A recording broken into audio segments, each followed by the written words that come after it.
En effet, il nous est revenu que certains responsables des partis politiques en perte de vitesse ont lancé des mots d'ordre irresponsables en posant des préalables pour la tenue de l'élection des conseillers régionaux.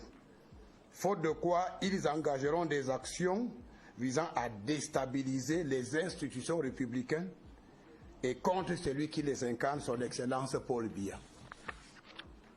Évidemment, ces menaces ne sont pas tombées dans les oreilles de sourds. Je tiens une fois de plus à rappeler que le ministre de l'administration territoriale est chargé du maintien de l'ordre, de la protection des personnes et de leurs biens, de l'encadrement des activités des partis politiques, des ONG entre autres. Aucun écart de comportement ne sera toléré de quelque parti politique que ce soit et de qui que ce soit. Mesdames et messieurs des médias, permettez-moi de rappeler un certain nombre de dispositions légales qui seront immédiatement activées au cas où des politiciens véreux et irresponsables oseraient poser la moindre action visant à perturber l'organisation du scrutin du 6 décembre 2020.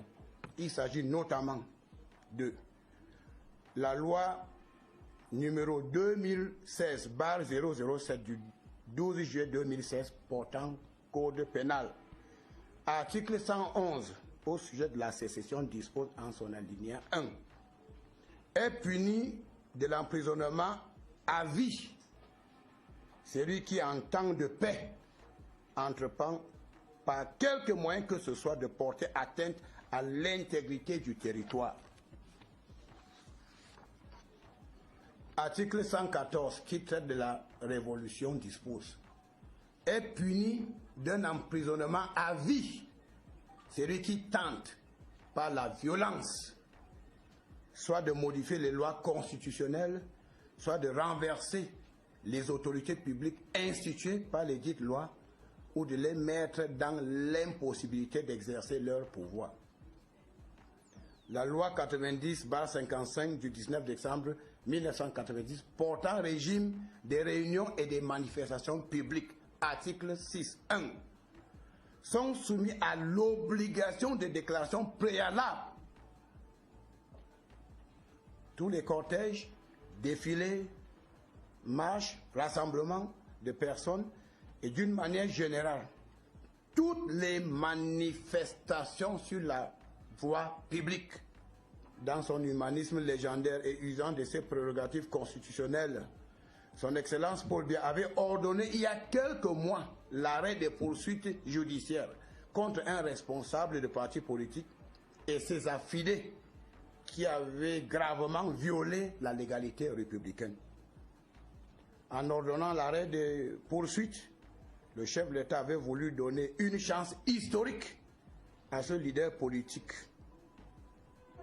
de se détourner des raccourcis antidémocratiques devenus son sport favori. Après avoir pris part au scrutin présidentiel, le responsable de ce parti politique a, contre toute attente aux grandes dames de ses militants, décidé de ne pas participer au double scrutin législatif et municipal du 9 février 2020. De ce fait, ils se sont volontairement mis, lui et son parti, hors du jeu des institutions républicaines. En démocratie, tout le monde le sait, la légitimité politique ou républicaine s'acquiert dans les urnes et non à travers les réseaux sociaux ou dans la rue. Ceux qui, par faux calculs politiques, trouvent des prétextes fallacieux pour se soustraire des consultations électorales doivent aussi avoir le courage d'assumer les conséquences de leur choix suicidaire. Refuser de participer aux élections et prétendre défendre les intérêts du peuple camerounais sans mandat électif est une imposture qui ne saurait prospérer au Cameroun. Nous y veillerons. Après le double scrutin du 9 février 2020, de nouvelles forces politiques ont émergé.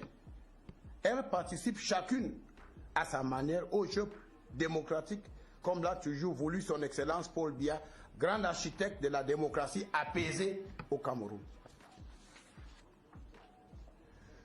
J'ai saisi donc cette occasion pour lancer une sévère mise en garde aux politiciens sans scrupules, en quête d'une hypothétique notoriété, contre tout agenda visant à perturber la tranquillité des Camerounais avant, pendant et après l'élection des conseillers régionaux. C'est l'occasion de préciser que l'arrêt des poursuites judiciaires ne signifie aucunement l'extinction des charges qui avaient motivé la mise en détention préventive des présumés coupables.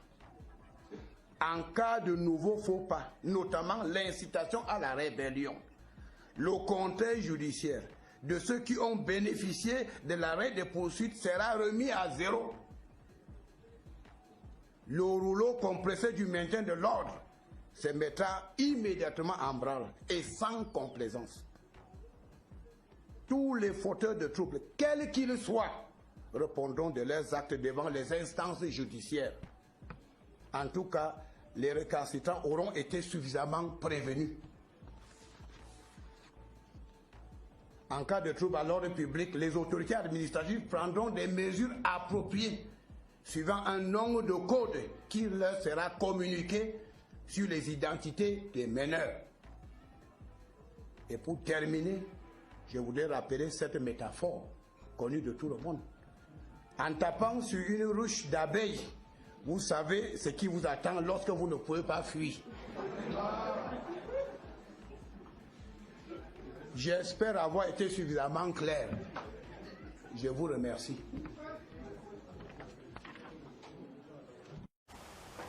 Sont convoqués au chef-lieu de chaque département le dimanche 6 décembre 2020 à l'effet de procéder à l'élection des conseillers régionaux. Article 2. Les bureaux de vote seront ouverts à 8 h et fermés à 18 h. Article 3. Le présent décret sera enregistré, publié suivant la procédure d'urgence, puis inséré au journal officiel en français et en anglais. Yaoundé, le 7 septembre 2020. C'est signé le président de la République, Paul Biya. 2020/547 of the 7th of September 2020 to convene the electoral colleges for the election of regional councillors. The President of the Republic, mindful of the Constitution, mindful of law number 2012/1 of the 19th of April 2012 relating to the electoral code and all subsequent amendments thereto, hereby decrees as follows. Article 1. The electoral colleges are hereby convened to the chief town of each division on Sunday, the 6th of December 2020 for the election of regional councillors. Article 2. Voting shall begin at 8 a.m. and shall end at 6 p.m. Article 3. This decree shall be registered, published according to the procedure of urgency, and inserted in the official gazette in English and in French. It is signed in Yaoundé the 7th of September 2020 by the President of the Republic, Paul Biya. Voilà, mesdames et messieurs, nous espérons que tout a été clair. Le ministre de l'administration territoriale, M. Atanganji, a bien dit ce que vous voudrez entendre. N'allez donc pas dire que vous n'avez pas été prévenu. Tant pis pour les têtus, tant pis pour ceux qui penseraient boycotter, n'est-ce pas, ces élections qui s'annoncent très importantes pour les communautés. Eh bien, tous ensemble, comme vous avez entendu, nous allons au régional.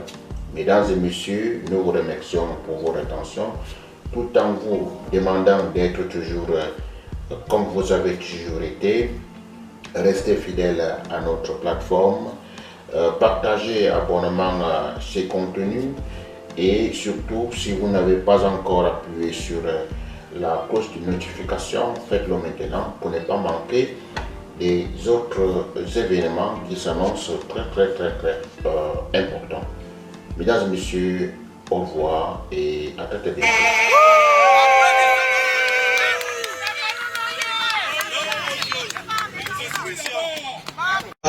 La démocratie marche au Cameroun.